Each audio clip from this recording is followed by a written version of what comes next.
Today we're going to be talking about subtraction on a number line. This time the work is going to include mixed numbers. Here's an example of a mixed number, 3 3/8 miles. The combination of 3 whole miles plus 3/8 of a mile gives us 3 3/8 miles. Here's another example. 1 whole mile plus 6/8 of a mile gives me 1 6/8 miles. The story context is similar to those you might have heard before. Mr. Garland was walking to his grandma's house. She lived 3 3/8 miles away from him. He walked 1 6/8 miles before he stopped for a snack. How much farther did he need to walk?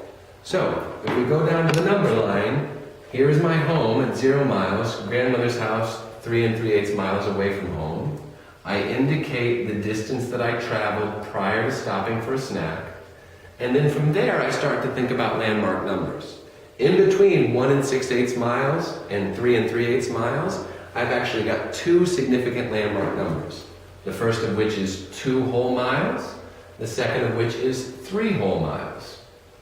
Now my job is to figure out the distance from 1 6/8 miles to 2 whole miles. And that is 2/8 of a mile, because 2/8 plus 6/8 equals 1 whole. That 1 whole plus this 1 whole equals 2 wholes. Moving from 2 miles to 3 miles, I have to travel a distance of 1 mile. And then, when I'm at the landmark number 3 miles, I just need to add 3/8 of a mile to get from 3 miles to 3 3/8 of a mile.